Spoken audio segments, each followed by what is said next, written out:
their vagina. If they have a problem with the vagina, they are shy.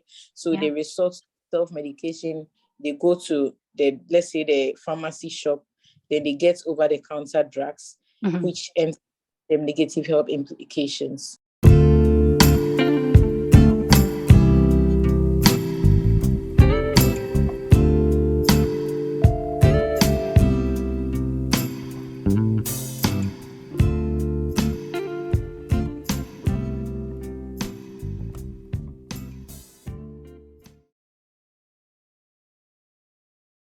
Hello, everyone. Welcome to 15 Between. I'm Shakira, and today's guest is Joyce Idun. She's also a native of Ghana, Africa. And if you haven't been following 15 Between up until this point, our entire focus for the month of January has been menstruation while honoring our love for Africa. So now I'm just going to turn it over to Joyce. She's going to do a brief introduction and a background on her and the things that she's doing there in Ghana. And then we're just going to get started with the interview. So with that, Joyce, I turn it over to you. Thank you so much. Hi, everyone. I hope we are faring well. So as she said, my name is Joyce Idun. Let me add my local name, Joyce Konadu Idun. So here in Ghana, any lady born on, or any female born on Saturday is called Ama. So I was born on Saturday. So I'm Joyce Konadu Idun. I took the Konadu from my grandmom, my dad's mom, actually. Yeah. So by profession, I'm an educationist and I'm specialized in psychological education or educational psychology. Sorry. And then I also have for public health. So in the public health, I'm specialized in sexual and reproductive health of adolescents, or let's say females. So that is what I do in Ghana here. Sorry to say I'm a proud Ghanaian. I'm a Ghanaian, but I'd love to live in the US sometime to come. But I'll definitely come back to my country. Anyway, just by the way. So as I said, or as I was saying, I do sexual and reproductive health of adolescents, where my foundation, Aid for Girls Foundation, moves to rural areas to educate young girls about their menstrual health. And then we donate sanitary pads or sanitary towels to them. And then I'm also the founder of TMC, the Menstrual Clinic. Yes, so that's TMC. So if I use TMC today, I make the Menstrual Clinic, where we also work on the reproductive health of women in Ghana in general. I think that is all I want to talk about for now. Okay. All right. That's very good, Joyce. I really appreciate that. That was a nice introduction. And that's what we're actually going to take off with, just talking about TMC. Like I said, our focus for the month of January has been menstruation. And one of the things I want to talk about right before we dive into the actual TMC clinic is I want to kind of frame the discussion to give everyone an idea as to how the healthcare system works there in Ghana. Very much. So in Ghana here, our healthcare service is variable. So I want to talk about our urban areas, Accra, for instance, Accra and its environs. When it comes to our capital cities here, okay, in Ghana, with the private sector is quite expensive. So you find the upper class, those up there, being able to afford the private sector. And most of us in our setting here, we are the below average, or let's say the average people, and we all depend on the public health sector. Okay. So I'll be focusing more on the public health, since the private one is not really affordable down here. So as I said, or as I was saying, in Ghana here, our healthcare service is variable. So when we come to the urban areas, you can find most of our healthcare facilities here, and we get served.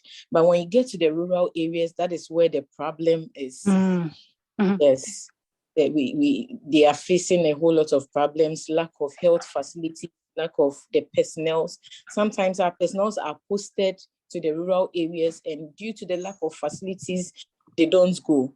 They prefer either staying in the urban areas or changing their profession because they don't like to go to the rural areas.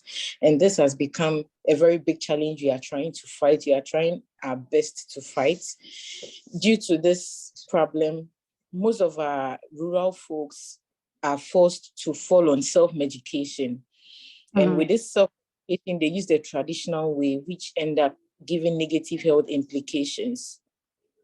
Okay. So that's the problem we are having down here in Ghana.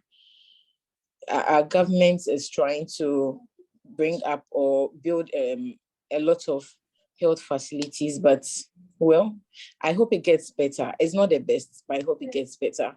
Yeah, I agree with you. And the primary or the main healthcare or health sector, is that called like the district hospitals or in Yeah. Ghana? And then in the rural areas, it's called more so like health posts, right? Yes. Okay.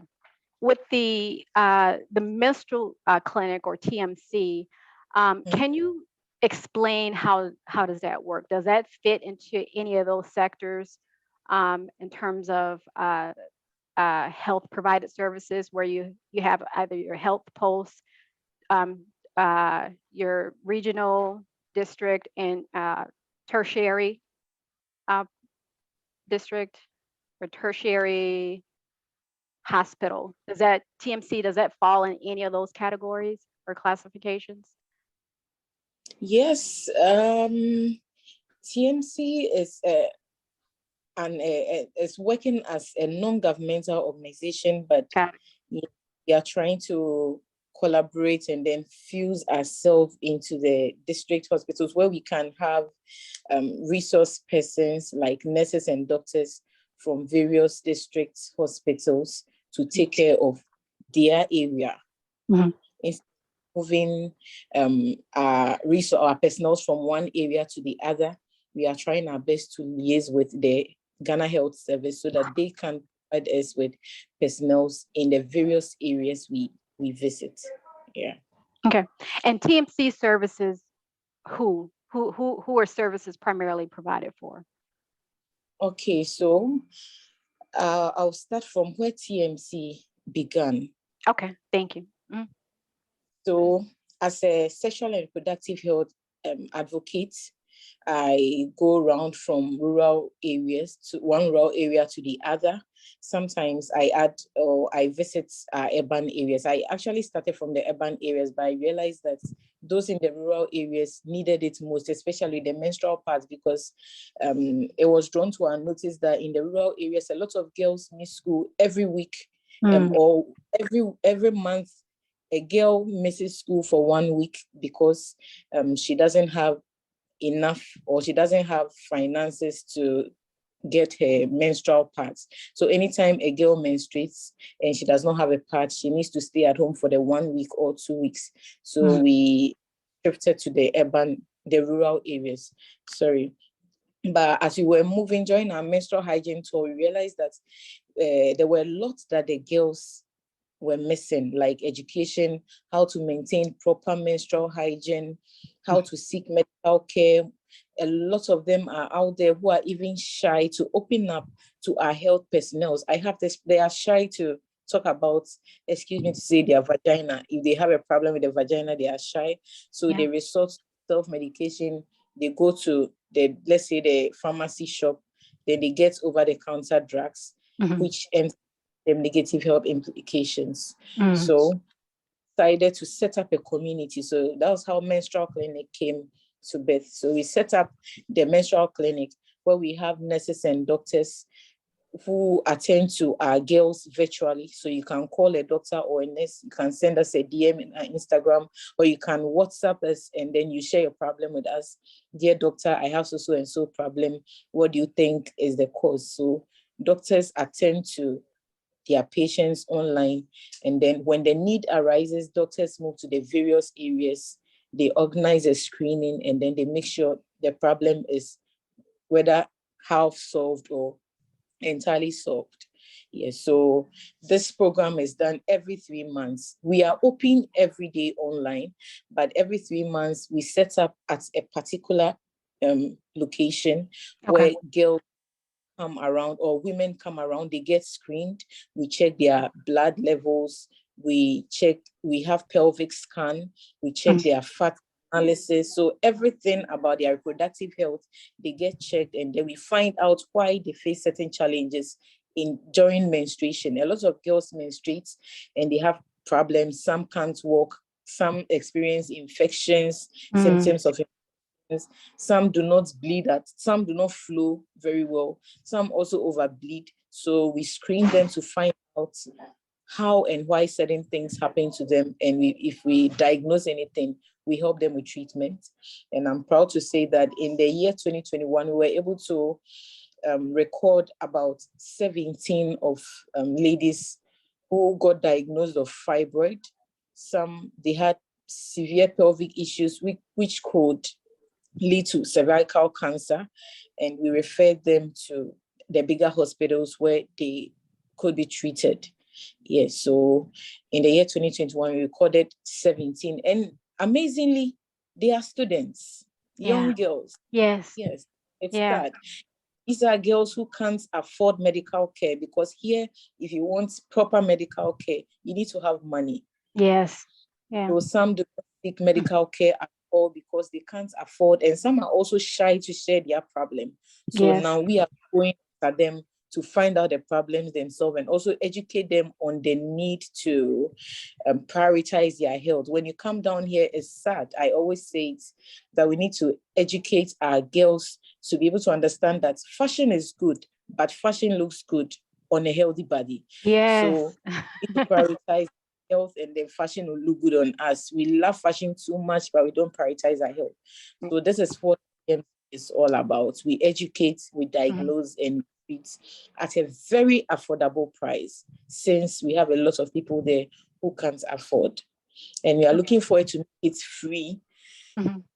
So that's what we are working on, to get enough funds to be able to make it free and accessible to all.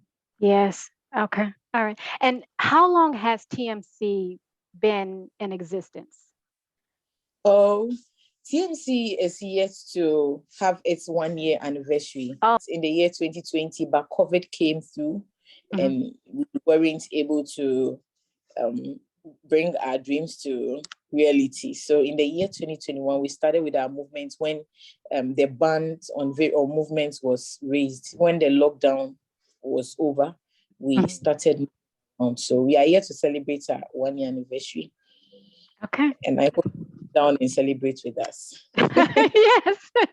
And Joyce, before we go, if you could just maybe talk to one of the things that you share on your IG page, that you create an atmosphere or an environment so young girls can kind of come together, not only learn parts of their body, but also to share their experiences or inspirational stories. How has that influenced maybe other girls who have sought services through you? Okay, so the main purpose of bringing the girls together to share their experiences is to encourage other girls who are shy to talk about their problems or to open up to others. So when they see them sharing their experiences, it gives them the morale to also talk about themselves, because they realize that at the end of the day, their problems are even better. People have worse problems and are able to open up. And when you are able to open up, that is when you find solution, or that is when you get motivation, or you get inspired by others. And then we also want them to learn how to inspire others. So the more you share your stories, the more it unlocks someone's door, the more it inspires others. So we bring out our various stories, talk about ourselves, our experiences, to serve as inspiration for one another. And that makes the bond among women stronger. And I must say that it has been very useful. The girls are beginning to grow. They are learning to grow into it. They are becoming more.